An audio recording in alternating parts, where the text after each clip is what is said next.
Hey everybody, happy 2025. It's been a few months since I've posted anything, I think. I think 2024 was my last video, I'm not sure. Just kind of been taking it easy since last year was insane for me. Hope to do a little bit slower of a crawl this year because it was quite a bit to manage everything that had going on last year. So yeah, I've got a couple of things that I've been working on. One is the item that you see in front of you right now. I promise I'm really not trying to do more things for the Vamp Stinger line. I know that I still need to work on my War Rig trailer to take care of those 2 extra wheels. I'm still kind of, mishmashing that in my brain how I think I want it to look and whatnot.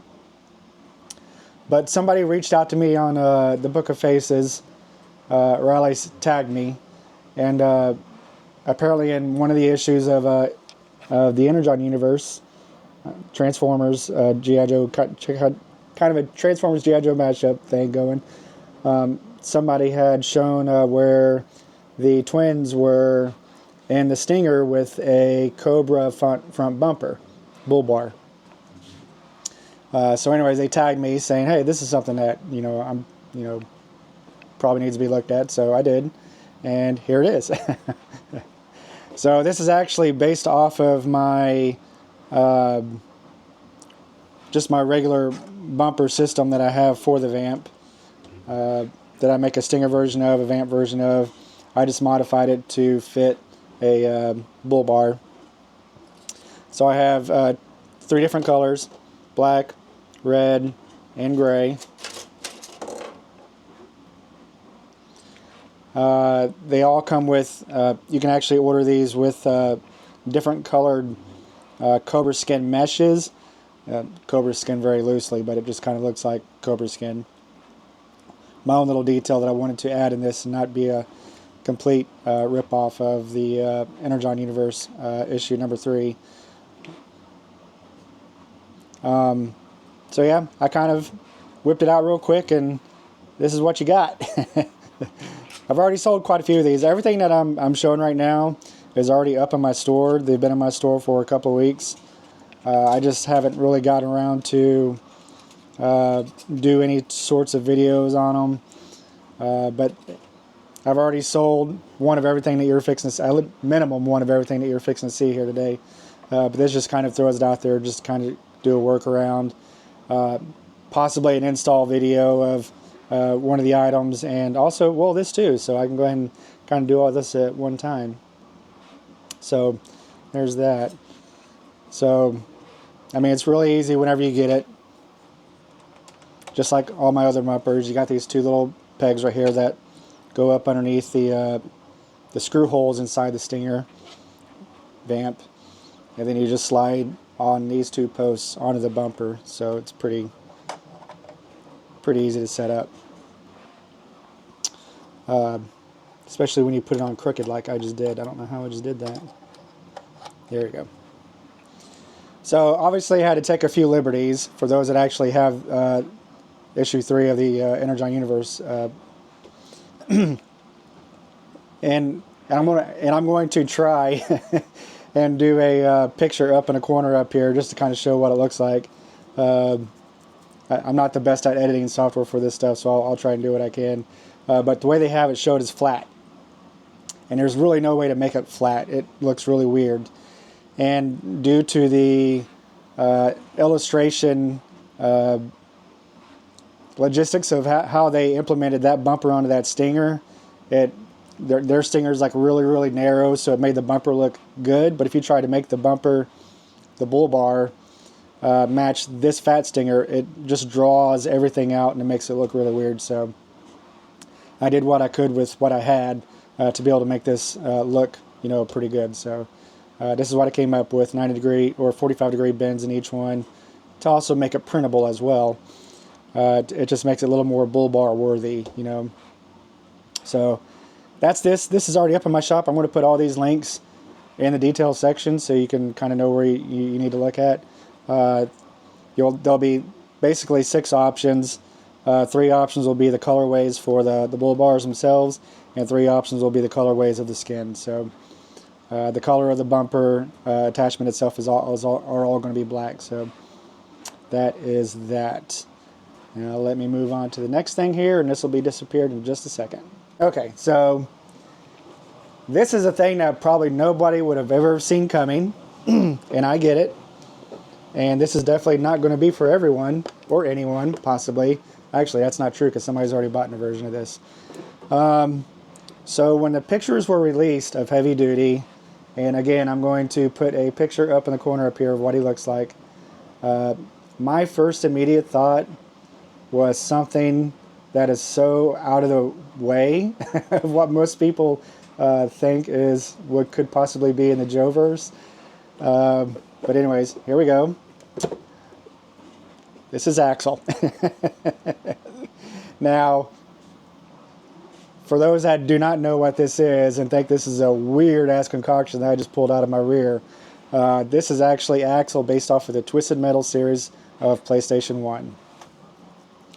And I don't know, for some reason I've been on a kick of watching some dude named Drew Dasadoo has been showing up on my feed, where he's been going through all the characters of the Twisted Metal verse from PlayStation 1 all the way up to possibly everything that we have right now. And I've always had a fascination with Axel, and this is probably the easiest thing to implement into the Joe-verse. Having said that, Heavy Duty with his pack on would work perfect on Axel. Obviously, I do not have Heavy Duty yet. He ships, well, according to Hasbro Pulse, like in September or whatever. So it's going to be a while before I can prove that theory of how well it looks. However, in the meantime, if you want to do something with your Kimbo Slice version of, well, I've already forgot his name, Roadblock. Kimbo Slice version of Roadblock here, you can always put him on old Axel here. So, I don't know, it just kind of popped up in my head how to do that. It looks perfect. Wheels roll. Not very well on smooth surfaces though, but they do roll. And yeah, that's pretty cool. So this was my prototype version right here. Let me move this out of the way. And an alternative version would be to put a bat in there, which I think works absolutely perfect because, you know, bats are meat shields. And so it doesn't matter whether or not they have something in front of them or not to keep them from getting blasted. I mean, really, they have a shield right here from the sides. You know, they're pretty covered as far as that goes. Yeah. So I decided to go ahead and model in. I wasn't going to provide these initially. These little 5-dice rocket launchers. Just because I knew Heavy Duty, in my mind, was going to be working with them, but I figured some people might want to buy these for their bats. So I went ahead and modeled up some rocket launchers to go into the sides, just like Axel. So, you know, once you get your Heavy Duty or whatever, then you'll have like double rocket launchers. He's going to be pretty equipped. Oh yeah, the rear. So this can actually be like a rear fire, or it can be like a, oh crap, I already forgot the word for it. Where if a rocket is being fired like a heat-seeking missile, it chaff,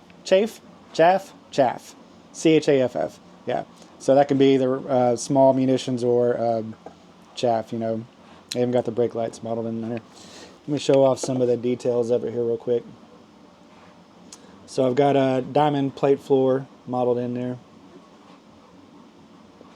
Of course, the brake light. And of course, double Gatling gun there.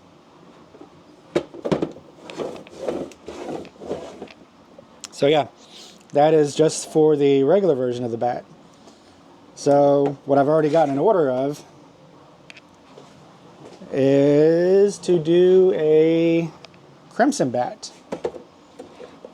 And there's a crimson bat.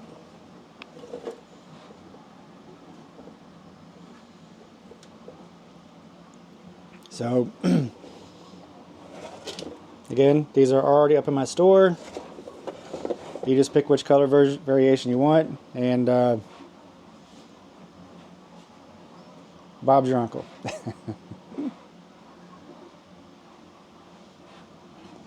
So that is Axel.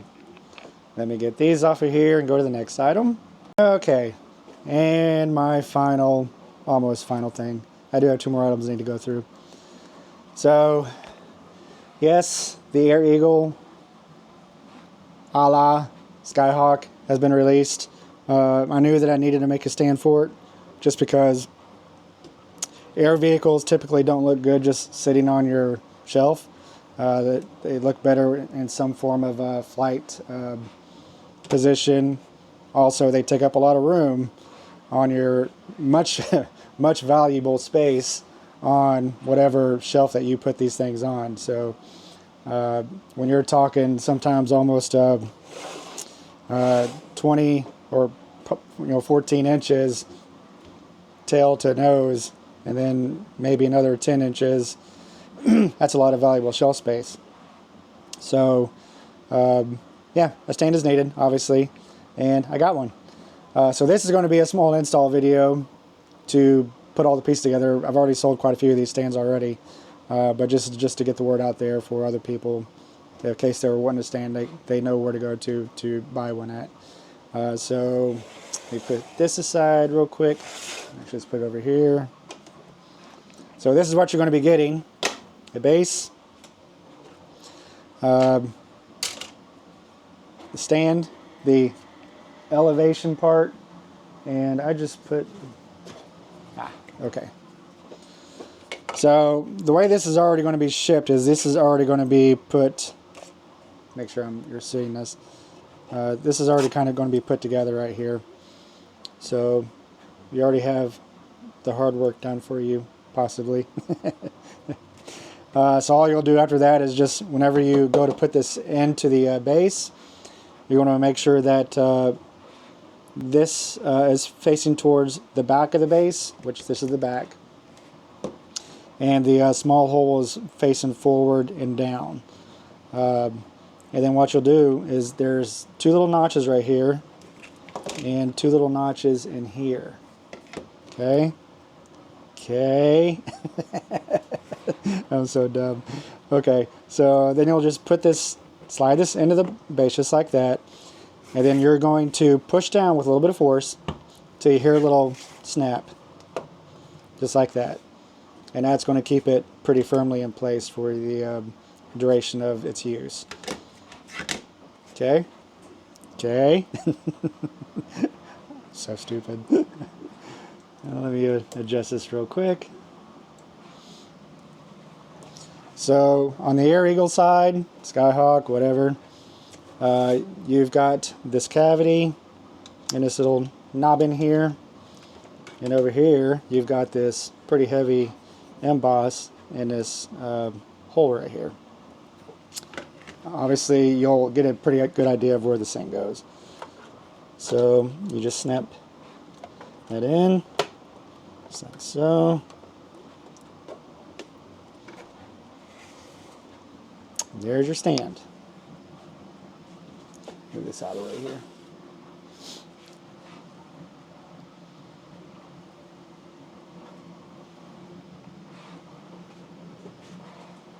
And it puts it at a 15-degree angle, facing forward. And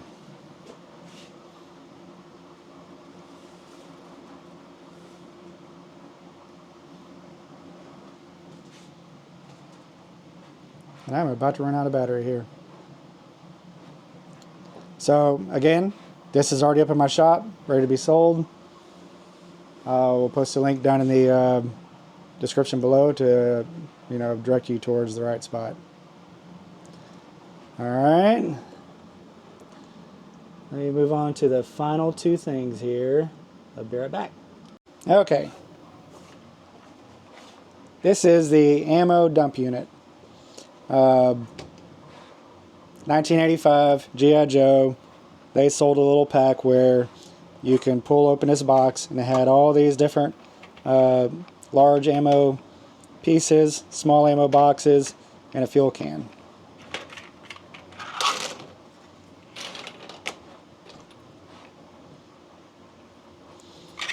So not only are there, you can buy 2 listings. Option 1 will have the original ammo dump unit stuff minus the missiles of the 85 version, just because there's nothing really to utilize those missiles right now. So this is just more for the small munitions and the large munitions and the fuel tank. So yeah, you just kind of slide everything in.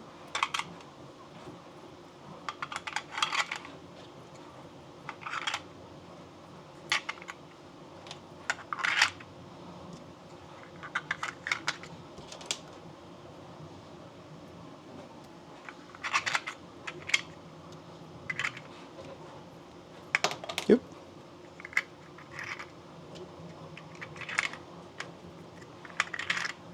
And the fuel tank.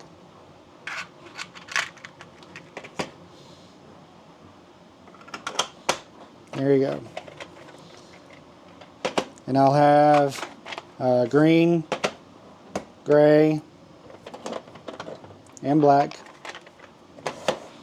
and brown too, but I've sold all my brown ones, so I don't have any browns to show off. Yeah, that's the ammo unit dump, or ammo dump units. I don't remember the names of it now.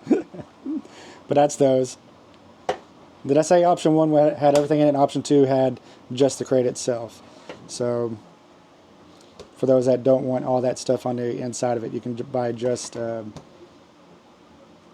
these. Of course, you do come with the ropes. I just haven't done those yet. So there's that. And then the final thing that I'm working on right now, actually it's done. I just need to get off my butt and put up a listing for it. This is the one thing I do not have a listing for. Now, a little late to the game. Very late to the game. Actually, I'm not that late, because I used to have a back crate box that I used to make out of wood. And I found out I really don't like laser work, lasering wood, because there's so much assembly involved with getting that stuff put together. It's just kind of a pain in the ass. So I'm not utilizing my laser as much as I want to. The only time I'm doing stuff with my laser is to actually cut acrylics for like glass and stuff like that. And actually, the market is so saturated with wood, people buying lasers and doing wood and stuff like that, that there's just really no market for it, especially to charge money for. So anyways, this is my newest generation of back crate based off of this. What I plan on doing is I'm doing 2 options of this crate itself. There will be ropes coming out each side here as well. Just like my, man, I wish I had one down here. I don't though. My original back crate. But it also had ropes on the side, that way, you know, Joes can possibly pick it up from the sides, whatnot. Again, there'll be a piece of glass here. And you pop it open, and there's your bat. Place for the backpack, claw, 2 pieces. And I don't know if I can fit the chainsaw in here. I'm going to try, but there's just not enough space to be able to put the chainsaw. I don't even know if I can even put it in the top section. So what I plan on doing is not only selling a bat crate version for this, but I also plan on just selling this as a regular crate, so minus the window. That way you can have a large crate to be able to store a lot of your G.I. Joe stuff, weapons, and I'm going to have to print like a few of these up just for myself, just because I have so many daggone weapons lying around. That way you can just kind of toss them in here and still have it, the crate still in universe, to be able to do stuff. Small arms. There's a spot here to be able to put stickers or whatnot. So again, 2 options on this one. The first option is going to be an actual back crate. The second option will be able to purchase this as a crate standalone by itself. Now, for those that purchase this as a back crate, you can always just pull the center lining out and you'll still have that window put in it, but maybe what I can do is possibly put in a filler piece here. I don't know. I'll have to think about all that. So that is that. I am like 10% on my battery on this thing. So I probably need to wrap this up. 95% of what I just told you today, the listings are already up in my shop. I don't think I have anything else to go through. Yep, that is it. This is not up yet, but it will be going up soon. This is Pixis Designs signing off.